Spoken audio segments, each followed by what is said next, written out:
A little bit of a funny story here. I think I was purchasing some toys or something, I don't remember, online, and I saw this game Spectrix, and the first thing that came to me was Montessori and colors, and my mind was just swirling, and so I figured, you know what, based on this box alone, let's pick it up. And so I bought this, I would say about 1.5 years ago, and well, let's just take a look at it. So first of all, they come with these, I call them little color samples, because if you look at them, the size, they're totally the size of a color sample.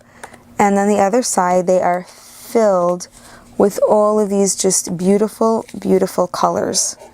And so I'll be honest, I did not read the instructions when I first got it. And I'll tell you some of the ways that we play, kind of using the rules of Rummy.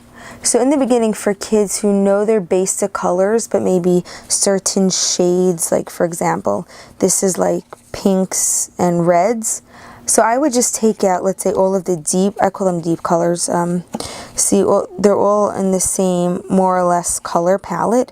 So I would take out a whole bunch of them, really.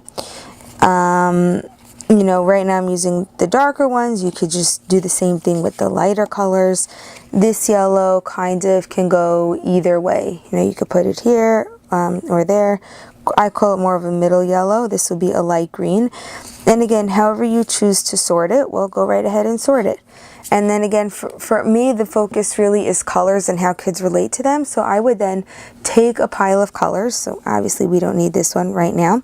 And let's say the kids would put the colors in order. For example, they would go light green. And oh, that's one thing. I would make sure we stress light green. Or just green right now, maybe when you introduce one.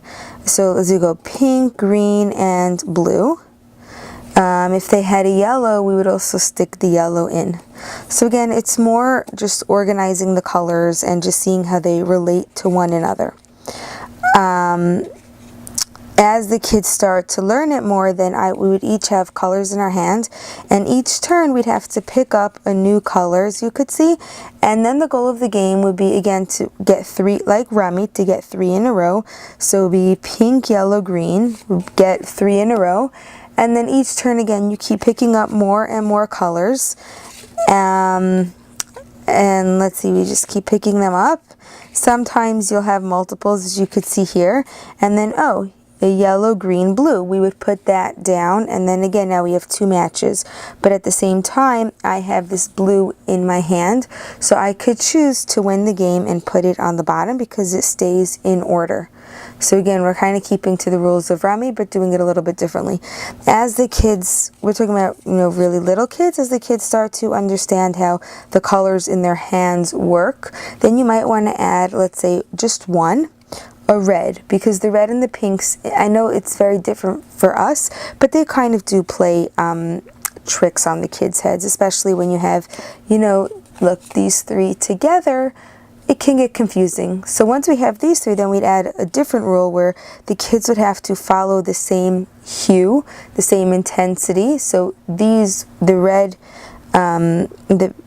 yellow, and green would still be a set, like this. However, here's where it gets different. If the kids do happen to have another red like this, then because they're all in the same red part of the color palette, then the kids can put that out. And so now we're adding a whole new level of play where they have to mix and match the intensities, or they can mix and match the colors, and the same rules apply. Get rid of all of your cards. Another rule that we do have, which comes even later once you get more and more colors, is the kids can choose to, the same intensity, where again here, one second, let's just do that one. Again, where the kids put the same colors and the same intensity together, and then once we get a lot, I'm not always so strict as far as order, although it would be nice, but as far as you have 3 of the same intensity, then, you know, that's really perfect. And as you could see, it does get tricky, because if you look at this orange, well, this orange can really go well with this one, but at the same time, it can also go with this one, with this intensity. So again, The same goes with yellow. So you really have to observe the colors, see what works well for, you visually, and make sure you stick with the rule. That's the key. Stick with the rule, because then you're training the kids' eyes to kind of see the colors. See, as you could see, we have the color palettes are more or less, obviously red, orange, yellow, green, blue, purple are more or less the same, but it does play with the kids' mind as far as intensity.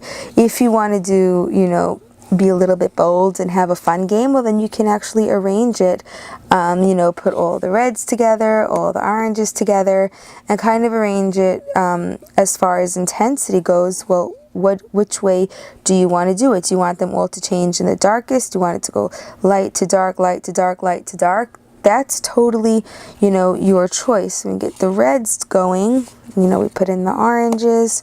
This game only has one orange.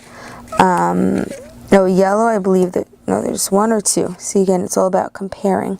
There's one yellow, but just to keep going and going. And the whole key is just let the kids see the colors and how they interact. In these little color samples, they're beautiful, but what I love, and what Montessori does right in some of her books, is that it's simple. You just focus on the color. There is not, the kids aren't paying attention to other things, other variables. It's just the color. And so when the kids really focus on the color, then you can really make your own games up and make your own races up, and just let the kids explore color in a way that makes sense to them. This is simple, this is easy, it makes sense, and the kids are really focusing on the colors both I call it naturally, because again, when you pick the lights or the darks, so then you're sticking with that, and then as you add more variables to the color scheme, you're really training the kids' eyes to see more than one variable. And again, if you look here, they're all the same size, they're all the same colors more or less. So the kids really have to focus and pay attention. And so, I'm very happy to have stumbled upon Spectrix. I did stumble upon it online, and I will totally leave you the link to it below, because this game is just amazing. It's an amazing way, we often don't train our kids' eyes, and why not have fun with it? So this game is more of a fun way to train the kids' eyes, not only to see color, but you're actually training the brain in a whole new way as well. So if you are looking for other ways to train your kids' brains, or you have other skills that you really just want to see done in a whole new, fun, innovative way, let me know in the comment box below, because I will do the research for you, and we are totally here to make education hands-on, to make education fun. Spectrix is one of them. I would highly recommend, if you love this game, like, subscribe below, because we are totally here for you and your kids, and I just want to see your kids happy, being educated, and just having fun. So I'd love to hear from you, because without your kids, there would really be no education, fun, and hands-on. So happy playing, and have a wonderful rest of the week.